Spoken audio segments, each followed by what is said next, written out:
It's a bumper studio because it's been a week of huge news for Manchester United. First of all, the decision to sack Erik ten Hag. We sort of picked over the bones of his time at Manchester United over the last couple of years.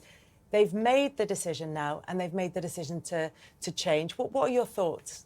Yeah, well, like everybody else out there, obviously you always feel for a manager losing his job, but he was under huge pressure. Results haven't been great, not scoring enough goals.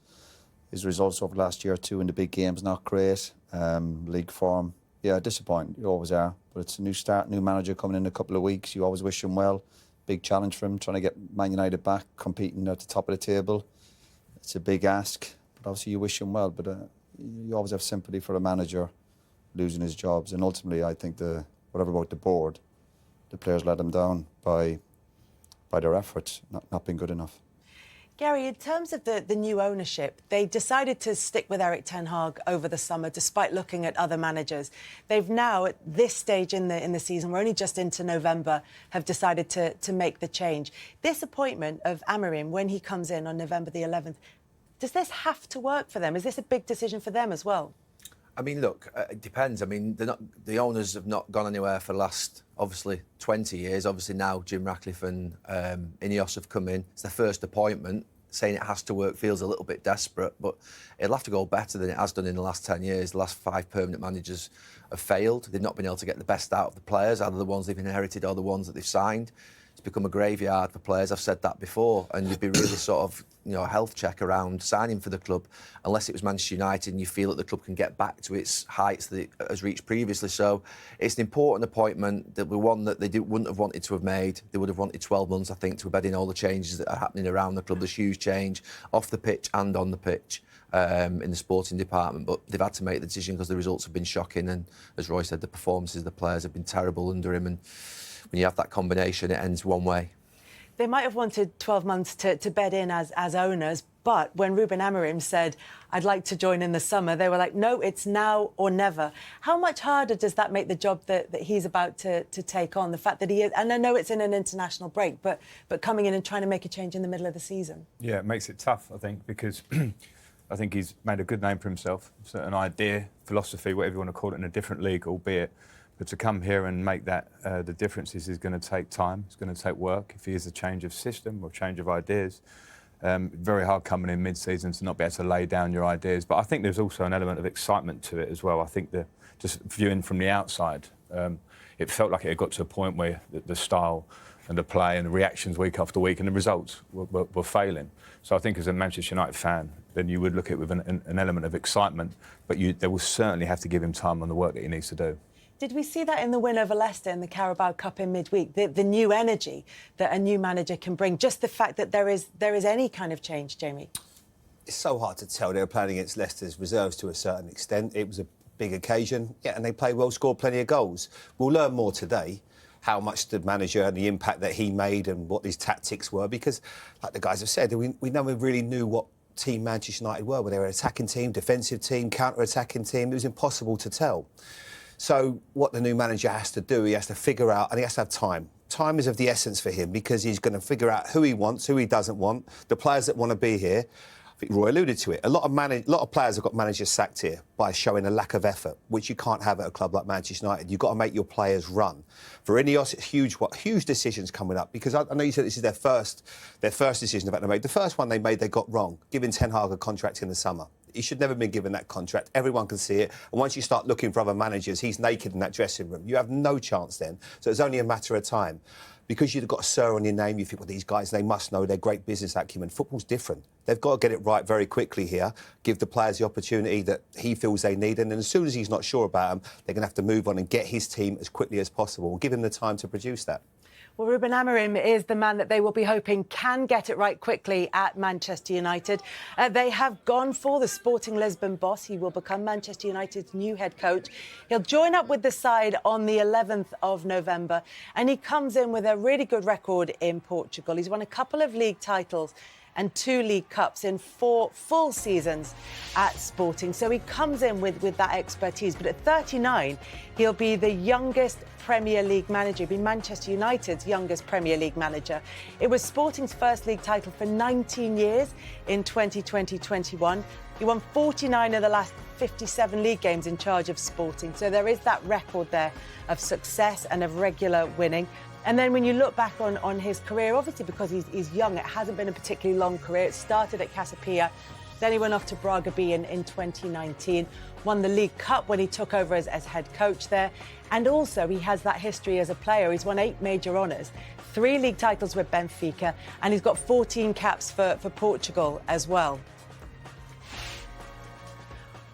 Well, his first game in full charge of Manchester United, having joined up with the squad on the 11th of November, will be on the 24th of November when Manchester United play Ipswich. And you'll be able to see that live on Sky Sports. And that's the point at which we can fully assess Ruben Amorim and what his changes might be. I mean, you alluded to them a little bit earlier, Frank, but Roy, in terms of what he has to do with this squad of players, is it about major surgery? Is it about big changes, or is it about starting to make small changes at the beginning?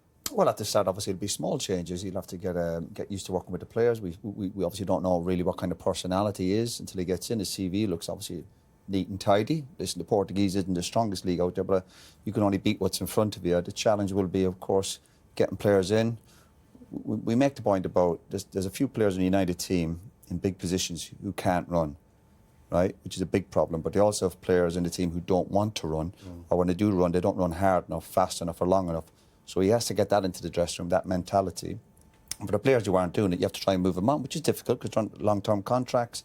In terms of a playing style, obviously, he's always been linked with playing 3 at the back, whether that's the way Man United want to go, because they're struggling to defend as a back 4. So I think getting players into that team, getting some spirit and some fight into it. The lack of goals is a huge problem for Man United. You look at the league club there, and every time I see after even 9-10 games, -3 goals for Man United, it's hard to read. So it's a huge challenge for him. I think the bottom line is we look at the managers who've come and gone over the last few years. Ultimately, they've not won enough football matches. Whatever's gone on, they've all been at maybe 54, 55%. Mourinho was on about 58. But the problem is Pep's across the road. Pep's over 70. So he'll have to try and get over 60% wins to try and get a little bit close to Pep. That's if Pep hangs around. So ultimately, he has to win more football matches than the previous managers, who all done decent jobs, and a few of them won some cups and whatever. But clearly, that's not good enough for the owners. They have to be competing near the top. They have to be certainly in the Champions League, whatever, for financial reasons. So it's a big ask. You wish him well. We wish him well, but it's going to be huge. Gary, as Roy said, he is known for playing 3 at the back. It's something that you've mentioned in terms of Manchester United. So do you feel they have the squad that can play the way that he will want them to play? Yeah, I mean, I'm not a personal fan of 3 at the back. I've never played 3 at the back in my life for United. But the fact of the matter is, you look at the centre-backs and full-backs that they've got, you just don't trust any of them in a pair, and you don't trust any of the full-backs to defend one-on-one.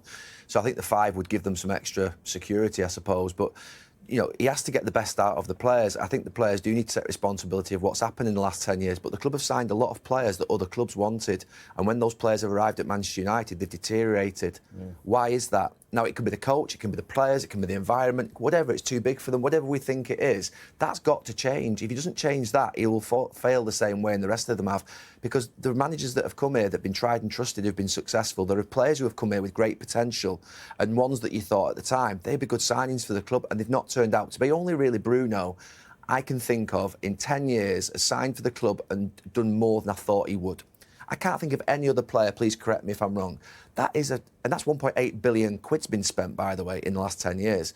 So that's one thing that has to change. And then in big matches, they're always sat on the edge of their own box. They play like the underdog. And that's certainly in the last 6-7 years. Maybe not under Van Gaal, but in the last 6-7 years, you've got to then run 60, 70, 80 yards to score a goal. You know, they've got to get up the pitch, get the back 4 up the pitch, make sure they're a lot higher, win the ball higher up the pitch. They've then got to keep the ball in the attacking third of the pitch. That's how you dominate and control games, and that's how you win leagues. It's very difficult to win the league on a counter-attack game. You can play counter-attack in certain parts of matches, but Manchester United are not an underdog. And to be fair, Arsenal, Liverpool and City, they dominate games, they control games, and that's how you will win a league. They're miles ahead of United at this moment in time. But there are some things there that are nothing to do with winning, that if he doesn't get right, he won't win. And we kept saying for Erik Ten Hag, you know, what's the style of play? Amorim has got to get a style of play that integrates 2 or 3 of those things I've just said, or else he won't win. And this group of players, don't dig in. When the going gets tough, they go under. They go under too easily, and they concede a little late goals. So that's certainly not a good reflection on them group of players as professionals, as characters, and as decent lads. Right, why all those lads that are signed over 10 years, and there's been some really big signings and some good signings, going back to Di Maria, who's a fantastic player, and lads who I've thought, God, that's a really exciting set. Why have none of them excelled? What is it? Is it the manager? Is it the environment? Is it the players? What is it? Obviously, it must be a combination of all that. Obviously, we go back to whatever goes on at the training ground. We go back to the manager. We go back to the bit of pride as a players. We've all done it. And people look at the manager, but I don't care if you're playing in front of 80,000 or 80 people. You run. You've got to run in this game. And this team doesn't run, and that's a big problem. Lack of talent as well. Again, we say there all the time. We go, they got really talented players. But if you're not going to run, you're going to get nowhere fast. We've been negative about it, but what a job. What an opportunity. Because someone's going to get it right. It's a matter of fact. It was the same with Liverpool. They went 30-odd years without winning a title after Kenny Dalglish. Jurgen Klopp was that guy that transformed everything. Changed the culture, changed the belief. The fans started to believe in it. And it can happen. But football obviously goes in cycles somehow. And someone will change it because the club is just too big for it not to. But we look at Pep. We have to look at Pep, what Pep's done across at Man City and whatever. And Pep, the great managers get brilliant players who are very wealthy and have won big titles to keep going at it. The key is the consistency. That's what makes great players and great managers. Turn up week in, week out. And this group of players, even today, we don't know what we're going to get here with Man United. I actually don't, and even if like Pep and Klopp are amazing over the last 10 years, let's say we forget those two, and he just does what Unai Emery's done at Villa, or the guys at Brighton have done over the last few years, and get the team looking like they're a proper team and that they're engaged again. Because the first step's not going to be from where they are to the title. The first step's likely to be almost like a bridge. And that's mean that they're going to have to basically sort of make steps. It took, Jurgen Klopp 4 or 5 years. It might take Amorim 4 or 5 years to succeed.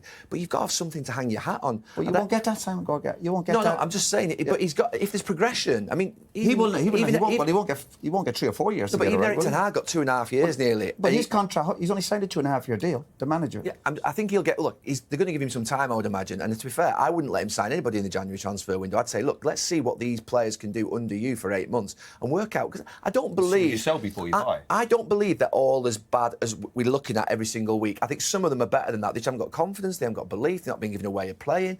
I'm not letting them off the hook here because, to be fair, they've been shocking.